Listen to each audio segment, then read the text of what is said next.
everybody. Welcome to the Hidden Gems podcast. And this is a show where we look at a streaming service and we figure out some hidden gems that you can watch on that service. And it's a lot of fun. And I'm film critic Rachel Wagner, and Ryan is here. Hey, Rachel, it's great to be back with you once again. I appreciated the week off, and I appreciated watching your evisceration of the Pinocchio remake. You are one of my favorite people, and I appreciate your bubbly personality, but it's rare when you get mad at something, and I guess I appreciate it. I was listening to it as like, good, good. Let the hate flow through you. Yeah, rarely do I dislike a movie so much as Pinocchio 2020 and 2022, and it had to be done. It Mm. had so I'm grateful that you enjoyed it, and I, and I really enjoyed having Lasse on. I thought that he was a very good like co-host for that one. I didn't hate the movie nearly as much as you did. I thought it was just completely wooden and without any of the lessons that made the original such a classic. It, like I said to you before we started, it was like someone threw the first Pinocchio at a robot and be like, "Here, remake this." And it's like, "Here's the Pinocchio doll. Here's Geppetto. Here's the Blue Fairy for one scene. Here's Pleasure Island. Here's a ton of bad CGI. Oh wait, that wasn't in the original. Ah, that's not a bug. It's a feature." It is like, dudes, this is Zemeckis we're Yeah. talking about Ugh. here. Back to the Future. I mean, Cast Away. Like, this dude has credentials. So what is he doing this? It makes no Yeah. sense. Added a new wing to the Zemeckis castle, I think. Yeah. That's all we got. But I'm grateful, and it was fun and therapeutic for me. And so I generally have a very positive channel, but Hmm. you got to be real. Yeah, and there's a part of me that is like, I don't know if I want to tear this apart, but if something's particularly bad, like that awful Texas Chainsaw Massacre movie from earlier this year, the Netflix one Uh-huh. was wretched. I had no qualms about tearing that movie a new one. Yeah, especially if it's a soulless offering from a giant mega corporation. It's not like it's some indie darling, that someone's put Hmm. their life into. So, but I haven't seen, I mean, not to get totally off topic, but I haven't seen that many bad movies this year. I've seen a lot that I was kind of like, or I was right on the middle on, but a lot of the movies on other people's worst lists I haven't seen. So my worst of the end of the year list will probably be pretty different than everybody else, but that's part of the fun of it. So, Yeah, I don't know if it's because I haven't seen as many movies as everyone else on the planet, but my 10 worst is I think is at like a seven, like 7 or 8. I'm struggling, honestly, but I mean that's kind of a good thing, is my top 10 of the yeah. my top 10 best is completely spoiled for choice, and my 10 worst, I'm like having to be like, Hmm. there's a couple slam dunks, and then most are like, is that really worthy of being on this, or is it just kind of a throwaway? So, I mean, Yeah. it's nice to have that luxury of your 10 list not being set in stone. I mean, I guess it's a commentary on movies this year, most of them being at least average and not completely Yeah. like facepalm worthy. I just haven't seen a lot of the ones that other people have hated. So I've been very fortunate that way this year. Because I think part of it is because I have been started, working as a theater critic. And so a lot of that time that I might have seen the bad movies, like I've had to be a little more picky. I mean, I've still seen, like 400 films this year. But uh, Whoa. I missed, well, as far as new releases, feature films, I've seen 126, but total, I've seen 382, old and new. Wow. I need to try a So, little harder. anyway, we're here for Hidden Gems. Why don't you tell everybody what we're talking about today? We're talking about Peacock, and Peacock, particularly in the past couple of weeks, has been really helpful to me because I'm in preparation for my Scary Mania series, which by the time this drops, it will be starting up this weekend. Stay tuned to my channel for that. And a Mm. good chunk of the movies I've had to watch have all been on Peacock, so they have been a pretty big savior for me. And just in general, I did not have a hard time coming up with my five because I was like, that's on, that's on, that's on. And by the Yeah. time I was like, oh, well, that was fast. Yeah. Peacock really does have quite a bit to offer with new releases that they have. They've got classic films. They have, I mean, they have sports that you can watch. They have live TV. So it's a really pretty good platform. Plus the fact that I mean, for me, it's included in my cable, but they don't have, a lot of it is free. And then they have a paywall for some of it. But that's pretty nice. I splurged for the paywall and the ad-free Mhm. version, and even then, it's not really that much. So Yeah. it's not Yeah. gonna dent the piggy bank all that much. Mhm. Yeah, I agree. Yeah, they've really come around to being a very good, uh, subscription service, Yeah, I agree. And streaming service. I've even delved into some of the sports stuff and it's honestly quite good there. So if any of you are all into that, then that's a good place to start. Mhm. Yeah. Alright, well, what is your first, recommendation? So my first choice is a movie from 1981, and this is a bit of a spoiler. This is one I'm covering for Scary Mania. It's Halloween 2. This is directed by Rick Rosenthal. This is the direct sequel to the first Halloween. John Carpenter did not direct this, however, he was a writer on it. And I had heard a lot of positive reception for this in the horror community. There's a lot of people because Halloween continuity is like trying to separate the spaghetti from the sauce. It's just a complete mess. However, from what I came to understand, Halloween 2 got a lot of respect. So, having not seen it, I went into it expecting good stuff, and that's what I got. It's not on the level of the first Halloween, but I mean, that's a kind of impossible standard there. But for picking up literally right where the first movie left off and carrying it on, it worked really well. And I there's a part of me that really hoped it would have ended there, but we're getting Halloween ends later on this month. I mean, ends in air quotations. Let's see how long that lasts. Yeah, But how many are there? There's I know there's Halloween, Halloween 2, and Halloween 3 Season of the Witch. Then there's 4, and then 5, and there's 8. 6.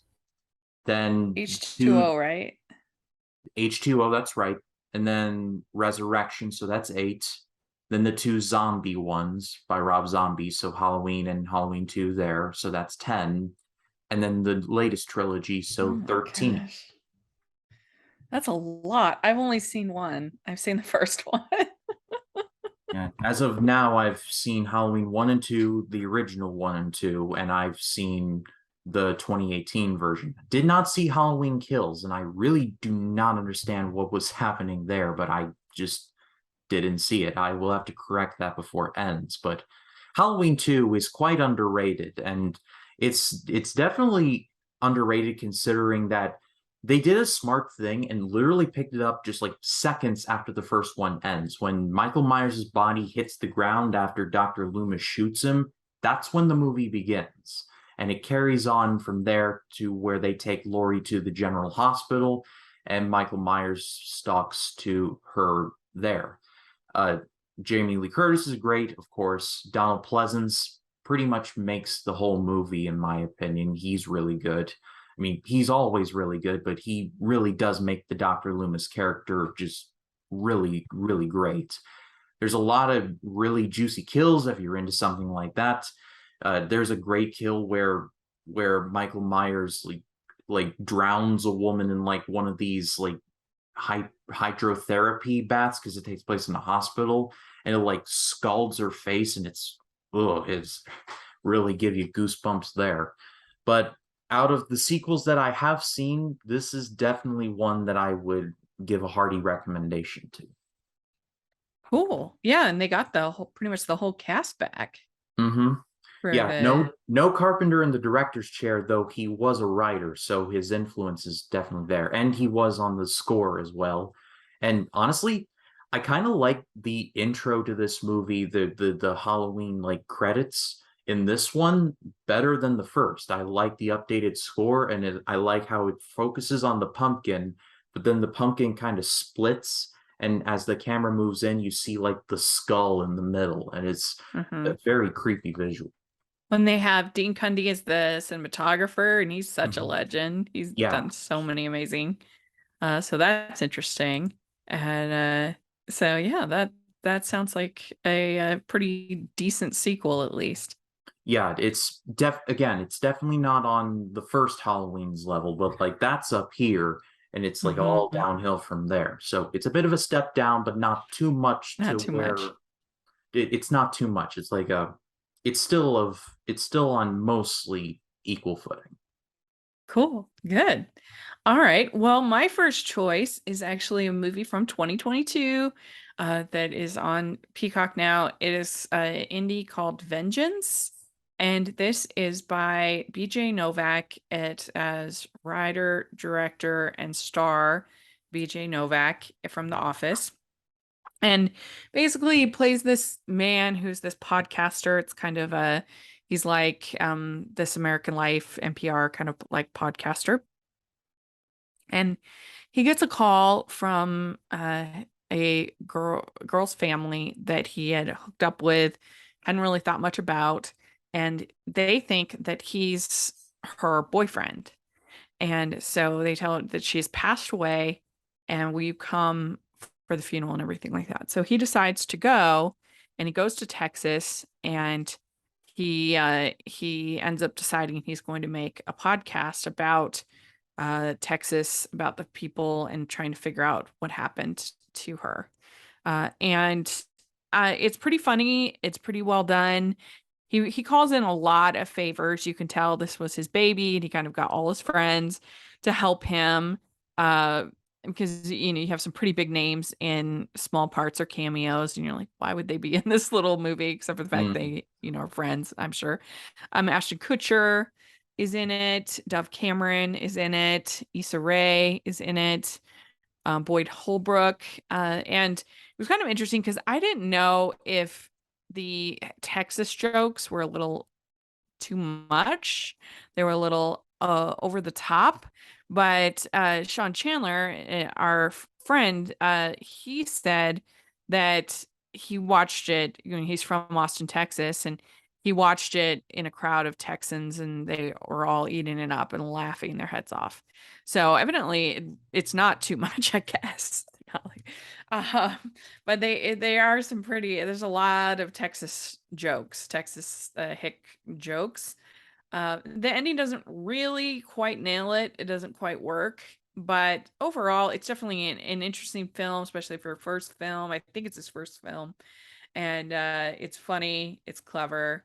Um, and so I think it's certainly worth a watch. So Ryan the Temp made a movie. Good for Yeah, him. he did. I remember when this came out because I was debating whether or not I should see this or Marcel the Shell with Shoes On because they both came out the same weekend, and I was like, you know Yeah, what, Marcel, I went with that, good and choice. I made the right choice, yes. But I've always been interested to check this one out. It was like on Peacock, actually, they have like a lot of new releases that I'm definitely interested in checking out before the year ends. Yeah, I watched the Outfit on there, which that movie was really good.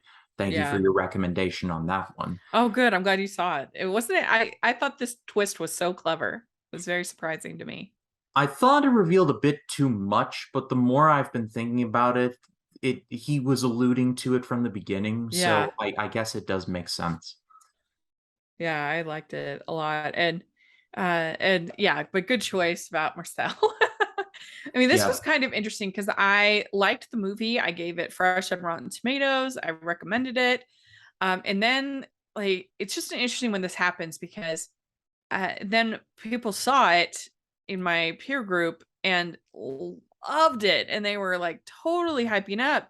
And then I felt kind of like, oh, I didn't think it was that good. But then I had to kind of remind myself I did like it. It's you almost sort of you can. That's the danger of hyperbole is you can kind of almost talk yourself out of if you feel in the middle and people are so high, you can sort of feel like, wow, maybe I didn't like it, or you kind of go against it, but then you're like, no, I did like it. I No, don't no, know if it's that it's makes it's sense. in my brief time here on YouTube, I've learned a phrase that's 4 words: stick to your guns. Yeah, it's true. It's true. All right. So what is your next pick? So my next choice is a movie from 2010, and I'm going to be recommending the adaptation of Eat, Pray, Love. Now, I have not fallen on my head. You heard that right. I am recommending a Julia Roberts movie because it's actually quite good. And I've actually read this book, and I really enjoyed it. I was in about a couple years ago, I promised myself that I was going to read 50 books, and I did. I actually read 51, so I did one more than I said I Nice. would. And one of them, which I had bought at my library where I now work, at the book sale, was Eat, Pray, Love, and all that I knew about it was a joke in a Big Bang Theory episode where Raj Koothrappali read it and it changed his life, and I thought that was funny. And so I was like, if I'm gonna try and read 50 this year, then I might as well try and not just read like mystery books and horror books. So I might as well try and throw some diversity in there in terms of genre. So I picked it up, and it was better than I was anticipating it to be because it's a story that I think can apply to pretty much everyone about someone who supposedly has everything: marriage, a great job, seemingly has everything, but is completely miserable. And then she throws it all away and decides to spend some time for herself, going to Italy, India, and Singapore, trying to find eating, praying, and loving, for lack of a better word. Julia Roberts was a really good choice here for the main character. I thought she did a really good job. It's Julia Roberts, so of course. But I did not expect when I first saw the movie, I did not expect to see Viola Davis in here. I was pleasantly surprised. I was like, Oh yeah. "Whoa, Oh yeah. Viola Davis, what are you doing here?" Like, and she was good as her friend.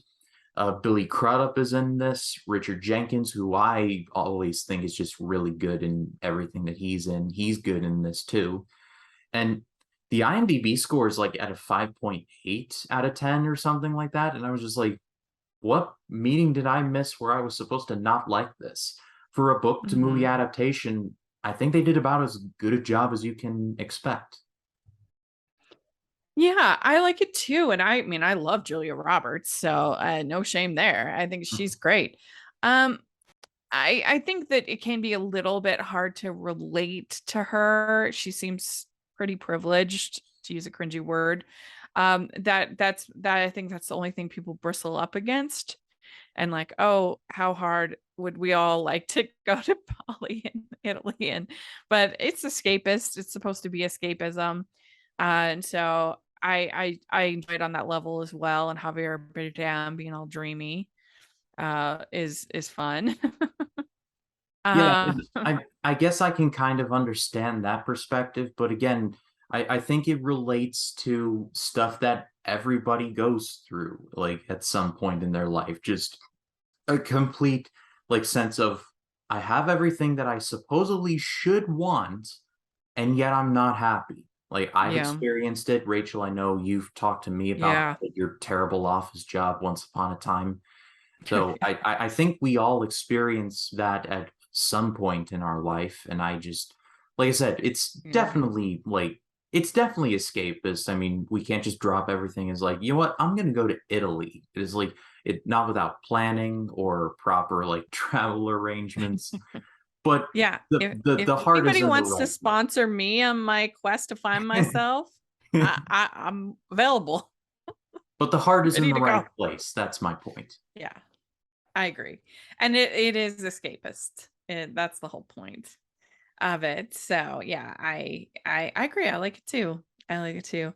All right. Well, my second recommendation is another recent release from 2022. It is called Honk for Jesus, Save Your Soul.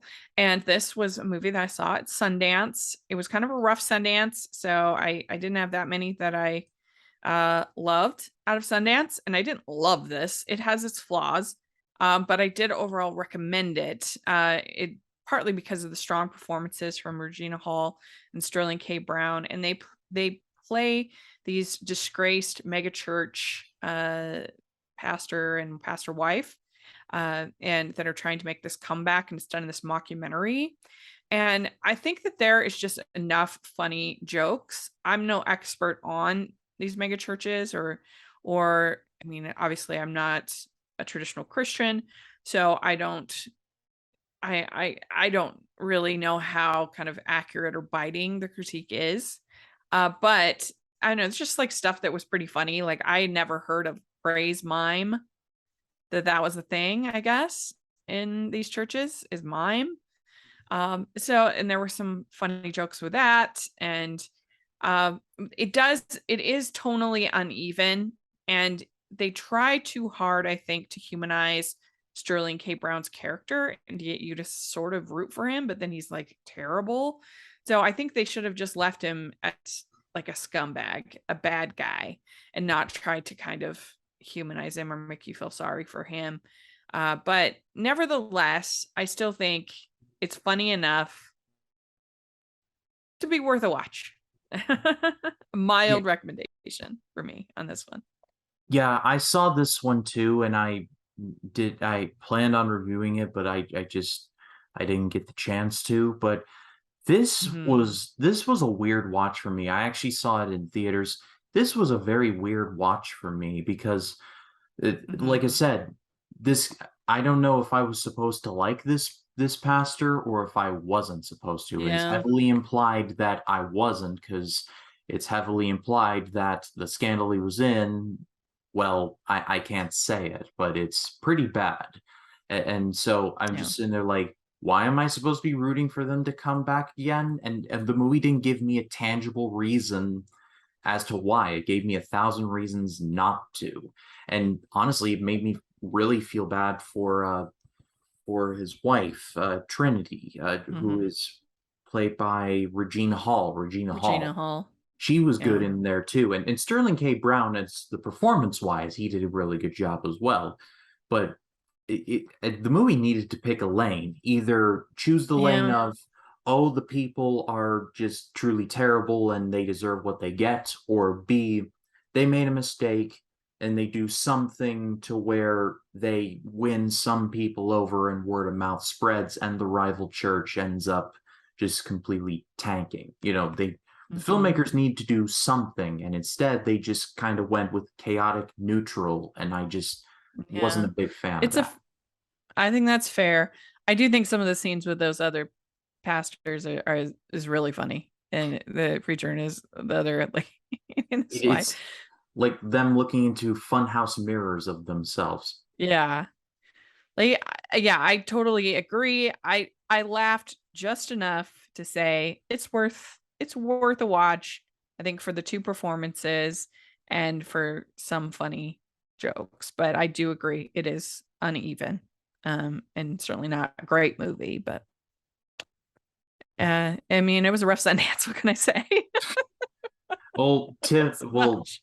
Tiff recovered everything, so that's looking forward I to it. hope so. I finally saw the trailer for The Fablemans. That movie looks choice. It looks really good. Yeah, yeah, I'm excited for it. So what's your next pick? So my next choice is a movie from 2018, and it is called Jexy. This stars Adam Devine. His character works at the legally distinct BuzzFeed. He makes like listicles and basically like 15 things that were relatable to insert rate, insert ideological group of people here in 2022, like those kinds of articles. He's had a crippling dependence on his phone throughout his whole life, but then he gets a new phone with a software called Jexy, and it becomes his best friend. And when he finds a girl he really likes, Jexy gets kind of jealous. And this premise sounds absolutely ludicrous because it is. However, I think I remember seeing this, and I was kind of won over by it. I thought it had a lot. It didn't have a lot.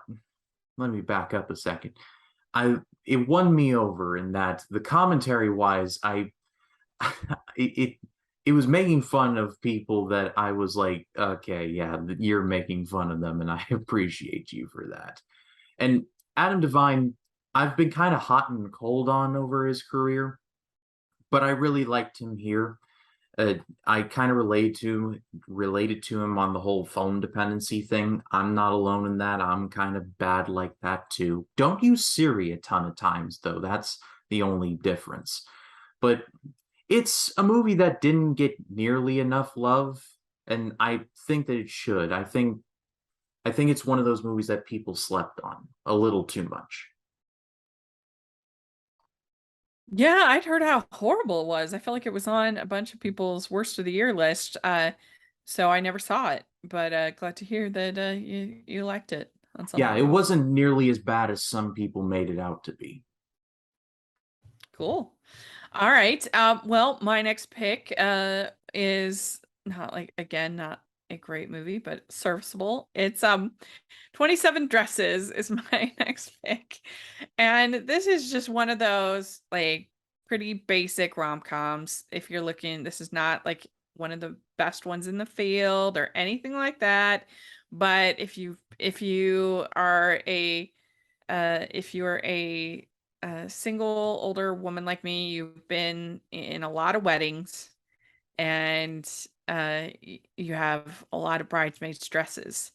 And she has 27 dresses, and James Marsden is this reporter. He's cute, and she's in love with her boss, played by Edward Burns, who's like this um CEO, like natural CEO kind of guy.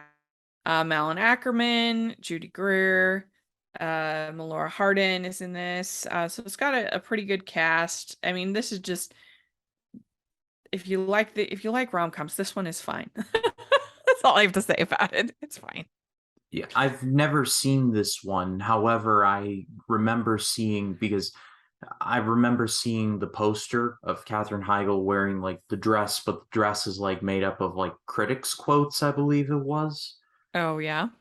And Oh I yeah, yeah. I remember and I that. remember seeing that cover and I was like, wow, that's actually pretty unique. Someone should hire this person again. Hmm. It's strange. It's like after Katherine Heigl made One for the Money, it was like she completely disappeared. And I really don't know what happened to her because it was strange. She was like everywhere in like the early 2010s, and it was like after One for the Money, it was like poof, she was gone. I mean, maybe she had enough money to where she can just live off that, but I don't know. It was weird. Yeah, I know she has like a family. She actually, I think, lives here in Utah. Oh Uh, wow. yeah. Uh, so maybe that's it. Maybe she just decided to be a mom. I don't know. Yeah, that's interesting. And she has kind of fallen off the she did I think she was in actually a show recently on Netflix. Um with what was it called? Firefly Lane or something like that. I I have got sent the never screener. heard of it. I got sent the screener, but I never watched it. But I really enjoyed her performance in Life as We Know It with Josh Duhamel. I like that movie Hmm. quite a bit. Yeah, me too. I mean, it's super cheesy. It's kind of like a feature Yeah. film Hallmark movie, but I enjoyed it. Uh, all right. Well, what's your next pick? So my next choice, I'll edit this part out.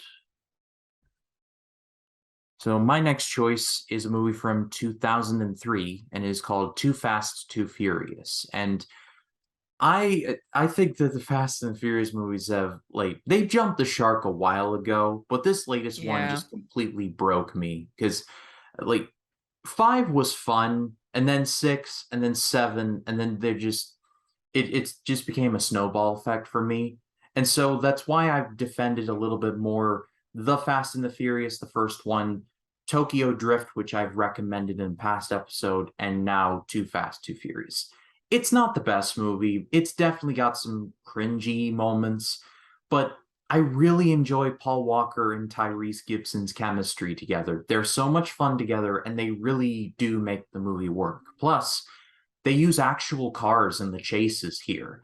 And I'm so done with CGI cars in everything that when I see a real Hmm. car being used in something, I'm like, that's a real car.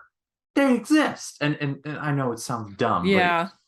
but it's so refreshing that in a movie called Too Fast, Too Furious, which I'm pretty sure is like the most early 2000s title in movie history, they use like actual cars and do like actual stunts.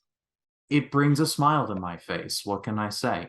And also the very, very gorgeous Eva Mendes is in here, and that ain't a bad thing.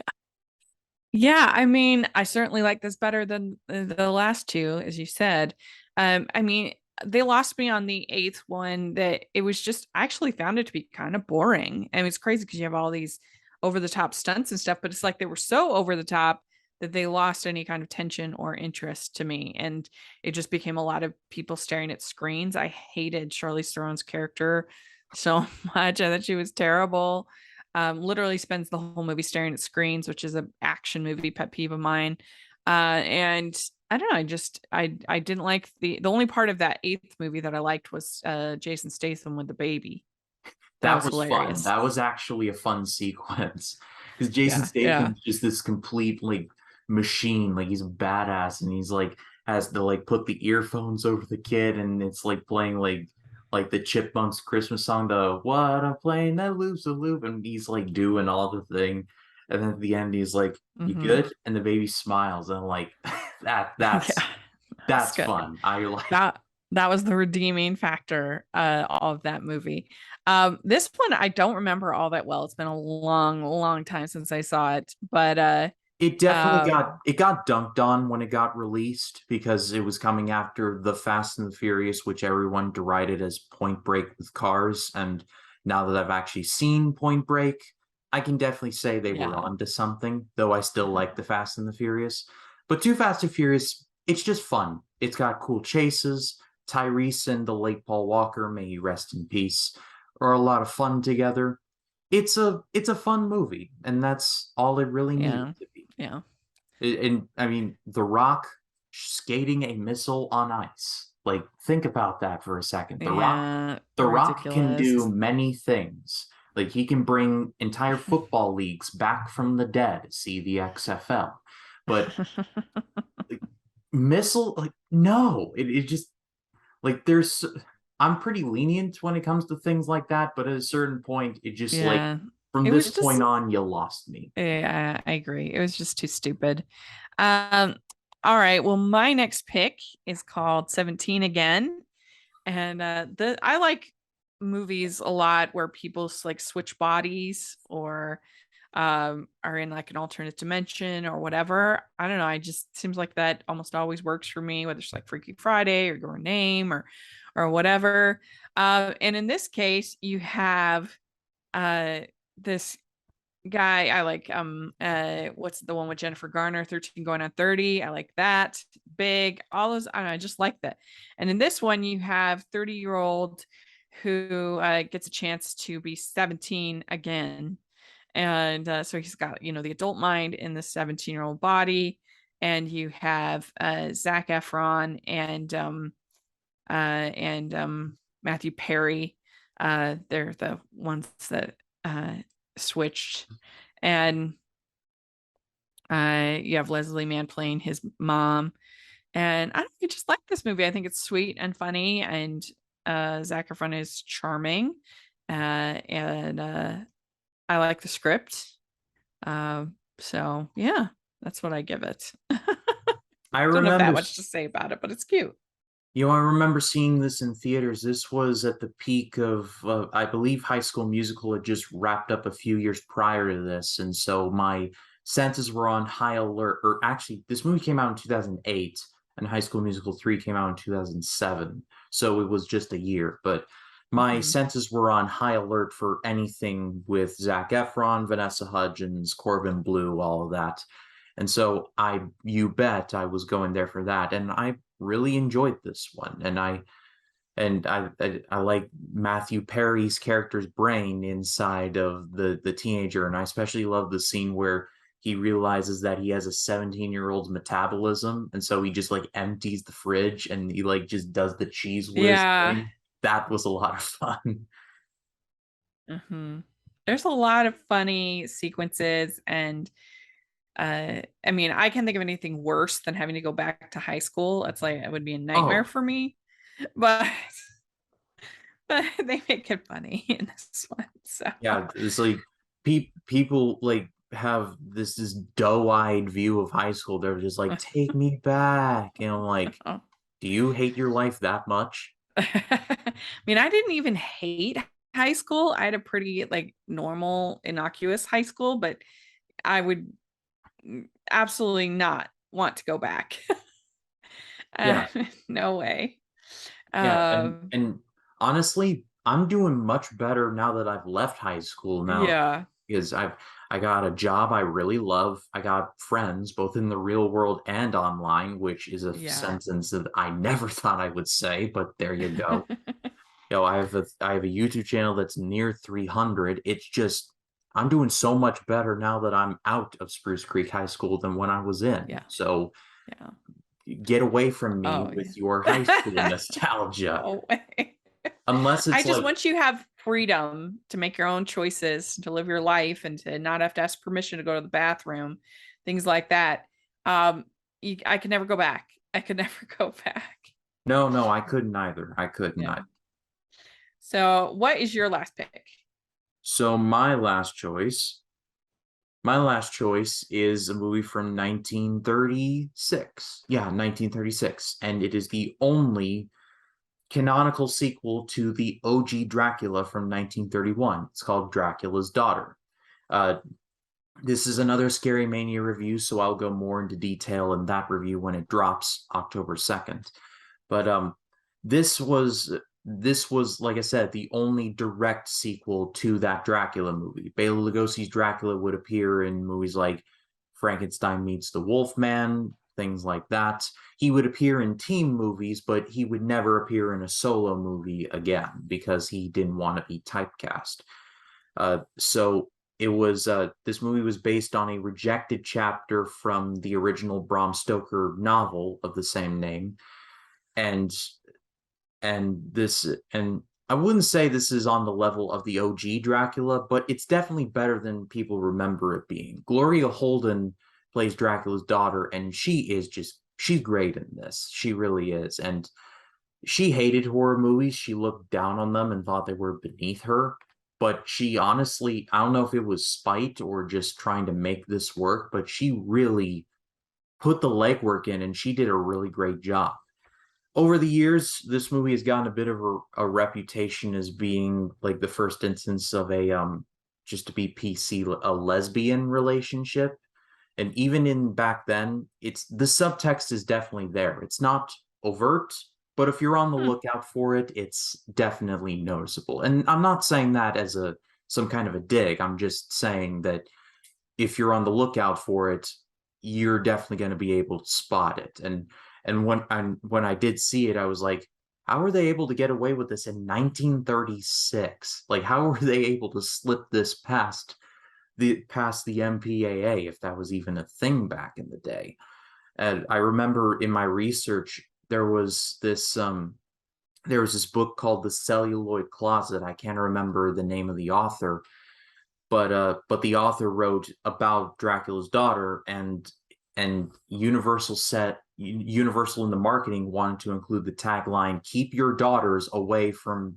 the daughters of London away from Dracula's daughter, which it was never used, but it just interesting to think about. But the movie is a hidden gem. It is definitely underrated, and I will have more information on that in my review coming up.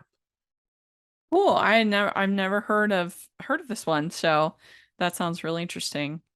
Um, and yeah, it looks it looks intriguing. From the it looks like the black and white cinematography looks beautiful. Yeah, it is. hmm Cool.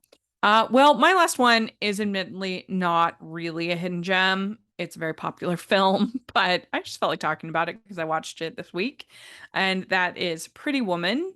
And we are doing me and Stanford this week on Wednesday. It posted our 1990 Disney Studios ranking video, and we have so much fun doing those uh rankings. They're a lot of work because this one was 17 movies that had to be watched or rewatched. Ooh. Yeah, a lot. And so you'll see where I rank it. But I rewatched Pretty Women, and I was like, is it gonna hold up? Is it, the is it going to be outdated? With we have kind of a more nuanced idea of sex work and things like that now than we did back then. How's it going to hold up? And I thought it held up extremely well. Like there's never a point when he challenges her and she doesn't hold her own. She's very clear about her rules, and whenever she breaks those rules, it is by her own consent and choice, except for obviously with the Jason Alexander character, who is a total jerk. Um, but as far as with the Richard Gere character, like she she holds her own, and by the end, yes, he does rescue her, but she also rescues him, and he says that, and he makes the kind of brave business decision at the end that's less selfish, and that's because of her influence on him. And so I feel like they're good influences on each other, and there's a lot of iconic scenes, and Julia Roberts, her hair never looked better. I mean, it looks so beautiful. This big curly hair, I'm so jealous of it. But this was a Touchstone release, which was a branch of Disney in the 90s. I mean, I guess it's still technically there, but I don't think they've used it for a while. Um, but it used to be where they released like R-rated, or when Before Christmas first came out, it was a Touchstone release because I Mm. think because it was seen as something more edgy and whatever. Movies like in our ranking, we had Arachnophobia, we had um, uh, the first Turner Hooch. That was a Touchstone release. The Tom Um, Hanks one? mhm, yeah, it was a Touchstone. So anyway, that's but it's here on Peacock. I don't know why. Uh, but I think it really holds up quite well as like two people who get to know each other, who genuinely fall in love, who make each other better. And there's lots of iconic sequences. It has a good supporting cast. Hector Elizondo is always in the was always in the Gary Marshall movies, and he's good here. He plays the manager of the hotel that they're staying at, and the costuming is really strong. Julie Roberts is completely charming, charismatic in the role. You can see why it made her a star. So I think it holds up, like I said, very well. It's a strong romantic. It's very sexy. It's definitely earns this R rating, no question about that. But yeah, I think it's a good movie. Yeah, not to mention, and I've only seen this scene from the movie, but there's the scene where Julia Roberts enters that department store and the snooty Yeah, manager basically kicks her out. And yeah, then she gets in the money and then she comes back and she's like, "By the way, I know you work on commission, so I'm taking my business elsewhere." So like uh she's making her own decisions here. It's like, what meaning did I miss? So it's like yeah. I never understood like the criticism of Julia Roberts never made any decision of her own. She was saved by the big bad white man. Like no, she clearly like was making her own decisions, and her influence rubbed off on him, and Yeah. vice versa. Well, and she has her insecurities, and she feels really bad after that happens. It's not like she just sort of brushes it off. It definitely gets to her. But that's part of what makes her an interesting character. If she was just completely invulnerable to people being rude and unkind to her, then she wouldn't be as human. You wouldn't relate to her. You wouldn't feel for her. It wouldn't be as much a victory when she comes back with him and says, like, look, yeah, look what you missed. You could have made all this money, kind of a thing. That it makes for a well-written script that has nuance and character growth, and so I was really impressed by it. I thought it was very well done. So it is, like I said, it is pretty spicy though. So don't watch it with your mother. My mom's probably already seen it, so So there we go. We did it. I think this is a very big variety yeah. of movies here. Yeah, but that's what makes it fun. Well, thanks so much. We'd love to hear your thoughts if you're listening, what you think of the different recommendations that we had. And if you've been watching anything on Peacock that you'd have to recommend, we'd love to hear your thoughts in the comments section or on Twitter. And Ryan, how can people find you? People can find me on Facebook, Twitter, Instagram, and Letterboxd at RyanCam20. Then there's, of course, my YouTube channel, which is just called Ryan Cam. Coming up on the channel, going full force into Scary Mania. I believe by the time this drops, it will be the 29th. So that coming weekend, Scary Mania 3 will begin.